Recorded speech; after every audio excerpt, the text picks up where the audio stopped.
Greetings, welcome back to Warzone Morloc, all you hobby enthusiasts. Today I'm going to be showing you my new Militia army.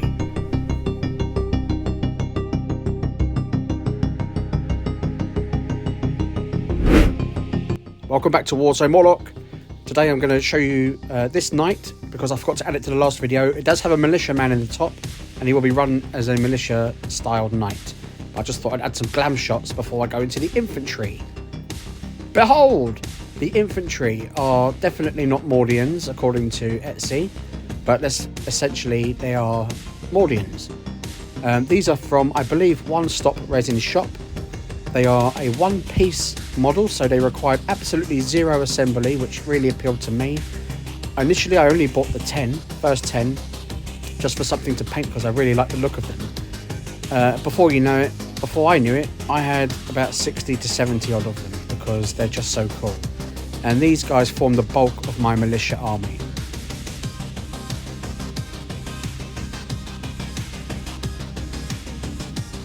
Here's some glam shots of them on the table.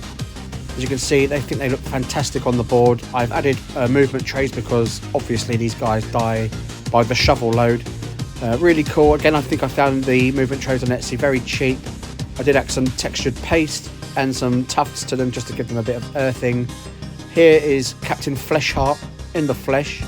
He is a Tempestus Scion lord or dude who is playing my ruthless tyrant for this army. Now, so many militiamen obviously need a taxi to get around because they're very slow and very useless. So behold the Armoured Cargo 8. This model is one of my favourites that Forge Rod or Games Workshop have ever produced. It is a conversion kit for the Cargo 8 Ridge Hauler from Necromunda. The conversion kit is essentially the tracks and the armoured container. It's wonderful. I wanted everything in my army to have tracks because it gives it a little bit more of a all-terrain militaristic feel. And I've got 3 of them. They're not cheap, but I'm really wanted something unique for this army, and I've painted them blue. I did consider painting them grey to go with the tanks that you'll see in a minute, but I've decided to keep these guys blue because I think it ties more in with the infantry to show that they're part of the infantry division, and the armoured division is something of a separate entity in the army. Next up is my pride and joy. I have 6 of these Lehman Russ style tanks.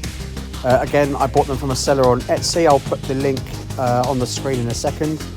They were cheap by comparison to Games Workshop tanks. They've got pretty much the Chimera look chassis with an old school turret, sort of, I don't know what you would call it, maybe a Russian style tank turret.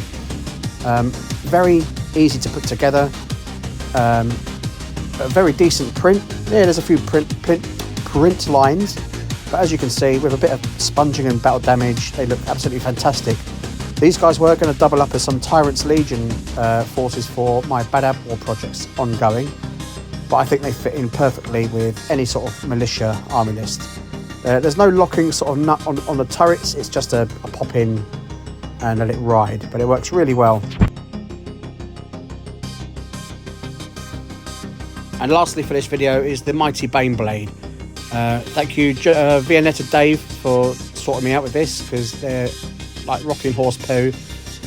Very rare, but this was really fun to paint. I've gone with, obviously the grey works really well with the brass. It's kind of a Solar Ox colour scheme, but I think with the crewmen in blue, it makes it look like they are a separate division. Blue and yellow being the theme, I've tied that in at the front of the tank. This guy may not see as much combat as the knights because I find knights more fun to play and more cost effective for what they do. But thank you very much for watching this video. It's just to showcase what I've been doing so far. There are a few more units coming. Stick around, check it out. Battle report very soon.